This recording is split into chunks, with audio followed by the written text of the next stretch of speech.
Break के बाद रुक करेंगे मध्य प्रदेश बुलेटिन की ओर, जिसमें बात होगी छिंदवाड़ा की, जहां परासिया सिविल अस्पताल के टॉयलेट में फंसा मिला नवजात का शव।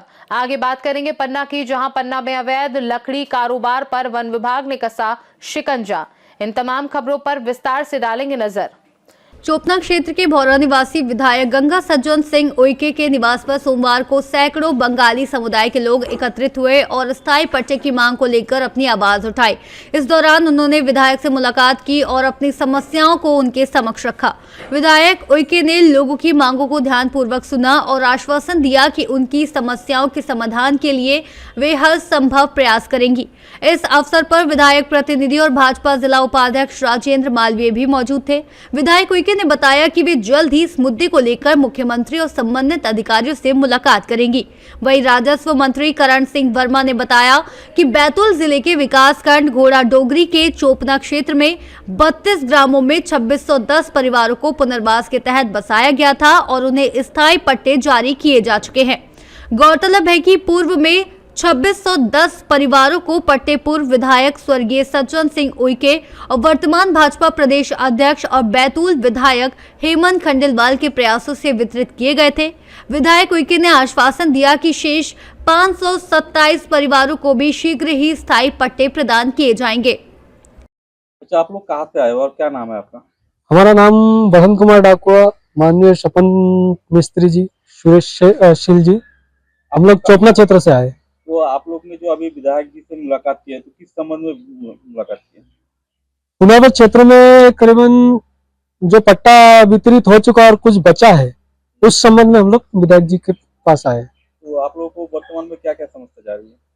इससे यह है कि जो लाभ शासन से मिलना है हमारे भाई लोगों को, वो मिल नहीं पा रहे। तो आप लोगों ने विधायक के समक्ष जो अपनी जो व्यथा को रखे, तो फिर आप लोगों को क्या समस्या, क्या आश्वासन मिला है? विधायक जी से ने पूरा आश्वासन दिया है और शुरू से लेकर आखिरी तक बोला है कि हम इस चीज को लेकर लड़ेंगे, शासन के पास जाएंगे, अगर कलेक्टर से भी नहीं होता है तो हम विधानसभा तक भी जाएंगे इसके लिए। तो आगे की आप लोगों की क्या रणनीति है? देखिए, कल जिस प्रकार से सपन चाचा के नेतृत्व में समूचे क्षेत्र से लगभग 300 किसान हम लोग गए थे वहां पे, तो विधायक जी ने जिस प्रकार से आश्वासन दिया, ऐसा लगता है कि बहुत जल्द सबका काम हो जाएगा, पट्टा मिलेगा। और उनके माध्यम से भी हमें बताया गया है कि कलेक्टर से समय लिया जाएगा, तो कलेक्टर से मिलने के बाद अगर वहां से और विधायक अगर करने में असफल रहता है काम, तो हम विधानसभा तक जाएंगे और विधानसभा को घेराव भी करेंगे। बिना पट्टे के क्या क्या समस्या आ रही है? देखिए, शासन द्वारा जो लाभ मिलना चाहिए वो लाभ नहीं मिल पा रहा है। बैतूल से सी न्यूज संवाददाता नित्यानंद राय की रिपोर्ट। परासिया के सिविल अस्पताल के टॉयलेट में सोमवार को एक नवजात का शव फंसा हुआ पाया गया। शव को सबसे पहले अस्पताल की महिला कर्मचारी ने देखा और तत्काल प्रबंधन को सूचना दी। पुलिस भी मौके पर पहुंची। नवजात के शव को टॉयलेट तोड़कर बाहर निकाला गया, जिसमें कई घंटों की मशक्कत लगी। बताया गया कि बच्चा टॉयलेट के कमोड में फंसा था और अस्पताल में ओपीडी के दौरान उसे डिलीवर कर साक्ष्य छुपाने की नाकाम कोशिश की गई हो सकती है। इस पर पुलिस को तहरीर दी गई। पुलिस ने अस्पताल में टॉयलेट तोड़ने का काम शुरू किया, लेकिन बच्चे का शव बुरी तरह फंसा होने के कारण कई घंटों के बाद ही बाहर निकाला जा सका। ये मामला अस्पताल की ओपीडी व्यवस्था और सुरक्षा पर गंभीर सवाल खड़े करता है। 12 बजे के उपरांत हमारे यहाँ के सफाई कर्मचारी, एक महिला सफाई कर्मचारी वहाँ बाथरूम गई, तो वहाँ पे पानी जो है वो पास नहीं हो रहा था, पैसेज क्लियर नहीं था। इस वजह से वो फिर दोबारा पानी डाली, फिर क्लियर नहीं हुआ, तो उसने उसमें झाँक कर टॉर्च से अपने मोबाइल से देखा या जिससे जैसे भी हो वो देखी, और उसने देखा कि एक कुछ हाथ टाइप का दिख रहा है सिर के ऊपर। तो उसने आकर के अपने यहाँ के वार्डन इंचार्ज जो है बावरिया सिस्टर को बताई। फिर बावरिया सिस्टर ने आशा कुशवाहा के साथ मुझे सूचित किया, तो मैंने तुरंत उसमें जाके देखा। देखने के बाद वो उसी तरह से हम लोगों ने तुरंत तहरीर बनाई, तहरीर पहुंचाए ड्यूटी डॉक्टर के साइन से। फिर वहाँ से जांच के लिए पुलिस आए। पुलिस वाले लोग जब ये स्टाफ आए, तब हम लोगों ने वहाँ पे उनको तोड़ फोड़ का और उसका कार्य शुरू किया। उपरोक्त संबंध में मार्ग जो है वो कायम कर लिया गया है। बच्ची का पोस्टमार्टम कराया जा रहा है। तथ्य के अनुसार इसमें आगे वैधानिक कार्रवाई की जाएगी। परासिया छिंदवाड़ा से सी न्यूज संवाददाता ललित तिवारी की रिपोर्ट। पन्ना में उत्तर वन मंडल के अंतर्गत आने वाले जंगलों से अवैध रूप से लकड़ी काटकर दुकानों पर बेचे जाने का मामला सामने आया है। वन विभाग को मिली सूचना के बाद टीम ने ताबड़तोड़ छापेमार कार्रवाई की। इस दौरान शहर स्थित केसरवानी स्वीट्स परिसर पर छापा मारकर अवैध लकड़ी जब्त की गई। साथ ही संबंधित के खिलाफ वन अपराध का मामला दर्ज किया गया। वन विभाग के अधिकारियों के मुताबिक प्रारंभिक जांच में लकड़ी के वैध दस्तावेज प्रस्तुत नहीं किए जा सके, जिसके चलते कार्रवाई की गई।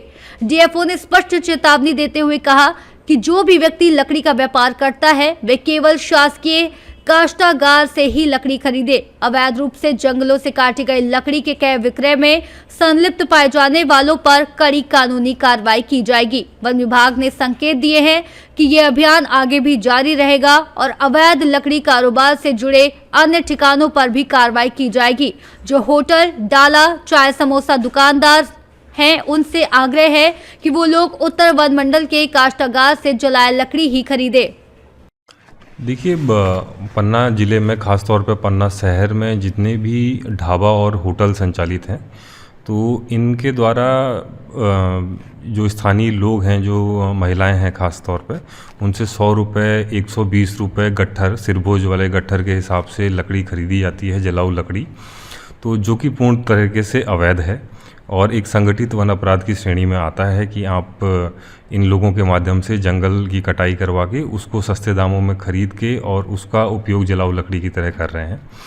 तो इन लोगों पर, इन होटलों और ढाबों पर कार्रवाई की जा रही है और उनको हिदायत भी दी जा रही है कि अगर आपको जलाऊ लकड़ी की आवश्यकता है तो वो वन विभाग के डिपो से खरीदें या फिर जो अन्य जलाऊ लकड़ी के जो पंजीकृत विक्रेता हैं आप उनसे ही लकड़ी खरीदें। इस तरीके से बिना रसीद के, बिना किसी वैध रसीद के जो है वो अगर लकड़ी कहीं भी पाई जाएगी तो उसे जब्त करने की कार्रवाई होगी और उन पर संबंधित पर वन अपराध प्रकरण दर्ज किया जा रहा है। अभी कुल कितने जगह कार्रवाई की गई है? ये कार्यवाही पिछले करीब 4-5 दिन से लगातार जारी है। इसमें पन्ना जिले के और पन्ना जिले के आसपास के अभी 2 होटल और ढाबों पर कार्रवाई की गई। पन्ना से सी न्यूज संवाददाता रीना सोनी की रिपोर्ट। रायसेन जिला मुख्यालय से लगभग 18 किलोमीटर दूर स्थित सेहतगंज टोल प्लाजा पर नेशनल हाईवे अथॉरिटी के निर्देश पर sky lark infra engineering private limited company द्वारा सर्दी के मौसम में घने कोहरे से होने वाली सड़क दुर्घटनाओं को रोकने के लिए वाहनों पर रेडियम पट्टियां लगाई गई। साथ ही वाहन चालकों को कोहरे के दौरान धीमी गति से वाहन चलाने की सलाह दी गई। आपको बता दें कि नेशनल हाईवे अथॉरिटी द्वारा सभी टोल प्लाजा पर वाहनों में रेडियम पट्टी लगाने के निर्देश जारी किए गए हैं। इसी कड़ी में सेहतगंज टोल प्लाजा पर यह कार्य किया गया। वहीं toll plaza manager Sumit Yadav ने बताया कि नेशनल हाईवे अथॉरिटी के दिशा निर्देशों के तहत वाहन चालकों को रेडियम पट्टियां लगाई गई हैं और कोहरे के समय सतर्कता बरतने की सलाह दी गई है।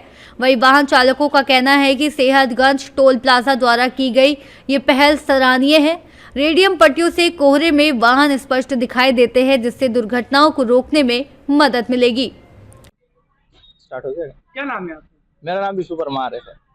क्या लगा आपको आज? मैं यहाँ से गुजर रहा था तो मैंने देखा कि स्काइलर कंपनी के द्वारा यहाँ पे रिफ्लेक्टेड पट्टी लगाई गई, मेरी गाड़ी पर भी लगाई गई, बाकी सारी गाड़ियों पे लगाई जा रही है। इससे थोड़ा सा एक्सीडेंट का खतरा जो है कि वो कम हो जाता है। रात में रिफ्लेक्टेड पट्टियाँ चमकती भी हैं और जैसे कि अभी धुंध का समय चल रहा है तो धुंध में भी थोड़ा दिखता है, तो इस वजह से एक्सीडेंट का खतरा भी टल जाता है और काफ़ी अच्छा काम कर रहे हैं। मैंने अभी देखा कि गाय वायों के ऊपर भी पट्टियाँ लगा रहे हैं, जिससे कि उनको भी काली गायें जैसे होती है रात में दिखती नहीं है, तो वो भी थोड़ा रिफ्लेक्टेड होगी तो दिखेंगी, इसी वजह से एक्सीडेंट का खतरा भी थोड़ा कम हो जाएगा। क्या कार्यक्रम किया गया है आपके द्वारा? आज हमने एनएचआई के दिशा निर्देश पर सेहतगंज टोल प्लाजा पर skylark infra engineer private limited के सभी स्टाफ द्वारा यहाँ पे गाड़ियों को रिफ्लेक्टेड टैप वगैरह लगाए गए हैं, जो कि एक कोहरे के बचाव के लिए गाड़ियों के लिए बहुत जरूरी है। क्या है कि कोहरे की वजह से गाड़ियों का एक्सीडेंट होने का खतरा बहुत ज्यादा रहता है। इसके लिए ये क्या है कि सर्दी में रात के टाइम में ये चमकेंगे। अगर क्या है कि अभी धुंध का मौसम आने वाला है, आगे आगे जैसे जैसे धुंध आएगी तो गाड़ियों का एक्सीडेंट का खतरा बहुत गुना बढ़ रहा है। तो हमने कुछ कोशिश करी है, अपनी तरफ से पहल की है कि स्टाफ के साथ मिलकर कुछ गाड़ी वालों को एक्सीडेंट होने से बचाया जाए, कम से कम एक्सीडेंट हो या अगर किसी की जान बचे हमारी वजह से, अगर किसी को कुछ फायदा हो तो बढ़िया बात है। ये एनएचआई का दिशा निर्देश है आज। और इसके अलावा हमने कुछ गाय वगैरह के लिए भी रिफ्लेक्टेड टेप लगाए हैं या सेफ्टी के लिए कुछ हमने उनके रिफ्लेक्टेड टेप वगैरह लगाए हैं। ये चीजें किए हैं। इसमें हमारा सभी स्टाफ ने मिलकर बढ़िया सहयोग दिया और हमारे मीडिया बंधु के भाई भी आए। मेरा नाम है सुमित यादव, मैं प्लाजा मैनेजर हूँ स्काइलार्क इंफ्रा इंजीनियर प्राइवेट लिमिटेड का, सेहतगंज टोल प्लाजा। रायसेन से सी न्यूज संवाददाता सैयद अरशद मसूद की रिपोर्ट। खबर सागर जिले की तहसील शाहगढ़ से आ रही है, जहां पोस्ट ऑफिस शाहगढ़ में खातों से लगातार गड़बड़ी और पैसों की हेराफेरी के मामले सामने आ रहे हैं। इन समस्याओं से परेशान होकर आज बड़ी संख्या में खाता धारक अपनी शिकायतें लेकर शाहगढ़ थाना पहुंचे और थाना प्रभारी को लिखित आवेदन सौंपा। पीड़ित खाता धारकों का कहना है कि उनके खातों से बिना जानकारी के पैसे निकल रहे हैं, जिससे वे मानसिक और आर्थिक रूप से परेशान हैं। लोगों ने मांग की कि शासन प्रशासन इस मामले को गंभीरता से लेते हुए दोषियों के खिलाफ कड़ी से कड़ी कार्रवाई करे और जिन लोगों का पैसा निकाला गया है वह उन्हें वापस दिलाया जाए। इस पूरे मामले पर शाहगढ़ थाना प्रभारी ने बताया कि सभी आवेदनों को स्वीकार कर लिया गया है और मामले की निष्पक्ष जांच की जाएगी। जांच के बाद दोषियों पर आवश्यक कानूनी कार्रवाई की जाएगी। शाहगढ़ से सी न्यूज संवाददाता आनंद विश्वकर्मा की रिपोर्ट। अम्मा क्या बात है, बोलो किस लिए आए इधर? 2.5 लाख रुपया है सब मुकेश दुबे। अच्छा, पोस्ट ऑफिस में मिले नहीं अभी तक? नहीं। अच्छा, चलिए ठीक है। अम्मा आपका? 40 है और महाराज। अच्छा, पोस्ट ऑफिस में महाराज को दिए थे। हाँ, शाहगढ़ से सी न्यूज संवाददाता आनंद कुमार विश्वकर्मा की रिपोर्ट। शाजापुर जिले के ग्राम मुडला मैना में क्षत्रिय करनी सेना की पूरी टीम ने ग्रामीणों से मुलाकात कर गांव में वर्षों से अव्यवस्थित पड़ी भगवान हनुमान जी की मूर्ति को लेकर विस्तार से चर्चा की। इस दौरान ग्रामवासियों ने एकमत होकर इस पुण्य एवं सराहनीय कार्य में पूर्ण सहयोग देने का आश्वासन दिया। बैठक में क्षत्रिय करनी सेना के मार्गदर्शक दादा भाई मनीष सिंह राजपूत सहित शाजापुर जिले की पूरी टीम उपस्थित रही। ग्रामीणों ने कहा कि हनुमान जी की मूर्ति की विधिवत स्थापना और सुव्यवस्था के लिए सभी मिलकर सामूहिक प्रयास करेंगे। इस अवसर पर ग्राम मुडला मैना के वर्तमान सरपंच जावेद खान, कमाल खान, हाजी रईस भाई, खलील भाई सहित बड़ी संख्या में ग्रामीण जन मौजूद रहे।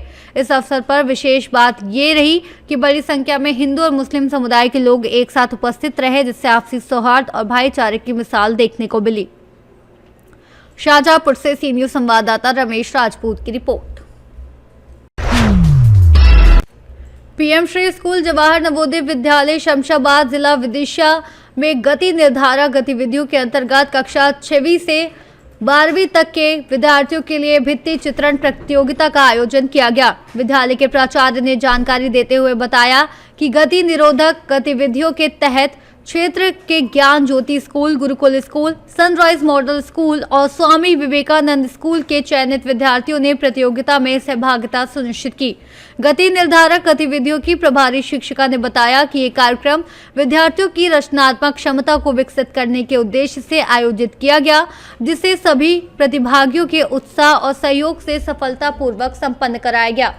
विदिशा से सी न्यूज संवाददाता प्रयास की रिपोर्ट। शमशाबाद तहसील की ग्राम करैया में विद्युत पंप लाइन बार बार फॉल्ट होने तथा विद्युत मंडल द्वारा ग्रामीणों की शिकायतों पर कोई कार्रवाई नहीं किए जाने से नाराज ग्रामीणों ने एसडीएम के नाम सोफा तहसीलदार को ज्ञापन सौंपा। है पहले हम लोग बिजली विद्युत मंडल गए थे, पिछले 15 दिनों से समस्या 1 महीना से कट रही है। 15 दिनों से ज़्यादा समस्या आ रही है, जो कि 90% लोग गोदरेज से मोटर चला रहे हैं। 10-15 किसानों के लिए लाइट बिल्कुल भी नहीं मिल पा रही है। लाइनमैनों से बोलते हैं तो वो लोग नहीं सुनते हैं। बिजली विदिशा से सी न्यूज संवाददाता प्रयास की रिपोर्ट। शमशाबाद तहसील अंतर्गत ग्राम गोलना में तेज रफ्तार कार ने एक गाय को जोरदार टक्कर मार दी, जिससे गाय गंभीर रूप से घायल हो गई। विदिशा से सी न्यूज संवाददाता प्रयास विश्वकर्मा की रिपोर्ट। मध्य प्रदेश बुलेटिन में फिलहाल के लिए इतना ही। देश दुनिया की बाकी खबरों को जानने के लिए आप देखते रहिए सी न्यूज भारत।